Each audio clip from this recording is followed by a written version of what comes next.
L'Odyssée martienne, par Stanley Whitbourne, épisode 4. Et nous sommes restés coincés. Il m'a adressé quelques claquements qui m'ont semblé négatifs. Et il a dit quelque chose comme « prout ». Et ce n'était que le commencement. J'étais toujours tic, mais quant à lui, tantôt il était tuile, et tantôt prout, et tantôt 36 autres bruits. Nous ne parvenons pas à communiquer. J'ai essayé pierre, et puis étoile, arbre, et feu, et Dieu sait quoi encore. Et j'avais beau faire, je ne pouvais lui tirer un seul mot. Rien n'était pareil durant 2 minutes. Et si ça c'est un langage, alors je suis alchimiste. Finalement, j'ai renoncé, et je l'ai appelé Tuile, et ça paraissait faire l'affaire. Mais Tuile, lui, avait saisi quelques-uns de mes mots.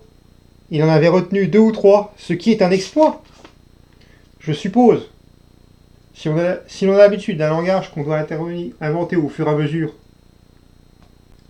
Mais moi, je ne comprenais rien de ce qu'il disait. Ou bien quelque chose de subtil m'avait échappé, ou alors nous ne pensions pas de la même façon. Et je pencherais plutôt pour ça. Et j'ai d'autres raisons de le penser. Au bout d'un moment, j'ai renoncé à cette histoire de langage, et j'ai essayé la mathématique. J'ai écrit sur le sable 2 plus 2 égale 4, et j'ai fait la démonstration avec des cailloux. Encore une fois, Tuile a pigé tout de suite et m'a informé que 3 plus 3 égale 6. À nouveau, nous avions l'air de progresser. Alors, sachant que Tuile avait au moins une instruction primaire, j'ai dessiné un cercle représentant le soleil, je l'ai désigné, et puis j'ai indiqué les derniers rayons du soleil. Après quoi, j'ai dessiné Mercure et Vénus, et notre bonne vieille Terre, et Mars, et finalement, indiquant Mars, j'ai fait un large geste du bras, embrassant tout le paysage pour expliquer que Mars était le lieu où nous nous trouvions. Tout ça pour commencer à lui expliquer que je venais de la Terre. Tuile a fort bien compris mon croquis et il a pointé son bec dessus à grand renfort de trilles et de caquettements où il a ajouté Dénos et Phobos à Mars.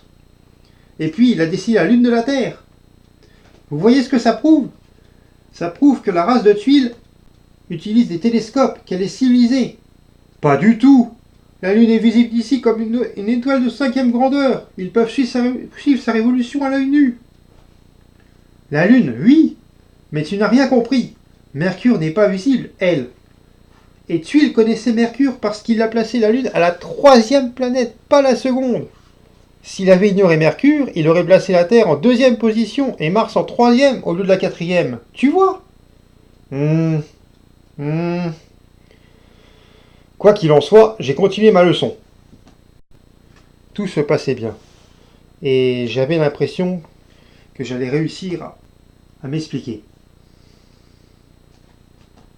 J'ai montré la Terre sur mon croquis. Et puis moi, et pour plus de sûreté, moi et puis la Terre, elle-même brillant d'un vert éblouissant presque au zénith. Tuile s'est lancé dans un caquet, tellement surexcité que j'étais certain qu'il avait pigé. Il s'est mis à sauter sur place et soudain il s'est désigné lui-même, et puis le ciel, et lui, et le ciel. Il a montré son ventre, et puis Arcturus, sa tête, et puis Spica, ses pieds et une demi-douzaine d'étoiles pendant que je le contemplais bouche bée. Sa réaction. Finalement, il a fait un bond prodigieux. Quel saut, mes amis! Il a bondi tout droit dans les airs, à 25 mètres au moins. Je l'ai vu se silhouetter contre le ciel étoilé, faire une cabriole et redescendre sur moi la tête la première pour atterrir sur son bec comme un javelot. En plein dans le centre de mon soleil tracé sur le sable. Pendant le mille. Dingue! Complètement dingue! C'est ce que j'ai pensé aussi. Je l'ai regardé les yeux ronds pendant qu'il extirpait sa tête du sable et se redressait. Là-dessus, je me suis dit qu'il n'avait pas compris où je voulais en venir et j'ai recommencé toutes mes salades. Et ça s'est terminé de la même façon, avec le nez de Tuile en plein milieu de mon dessin. C'est peut-être un rite religieux? Peut-être. Enfin voilà, nous pouvions échanger des idées jusqu'à un certain point et puis plus rien. Quelque chose en nous était différent, sans rapport. Je suis à peu près sûr que Tuile me trouvait aussi cinglé que je le pensais de lui. Nos deux esprits considéraient tout simplement le monde de 2 points de vue différents. Et peut-être son point de vue était-il aussi valable que le nôtre. Mais nous ne pouvions pas communiquer, voilà tout. Cependant, en dépit de toutes les difficultés, j'aimais bien Tuile. Et j'ai l'impression bizarre que je lui plaisais aussi bien. Des dingues! tout simplement dément.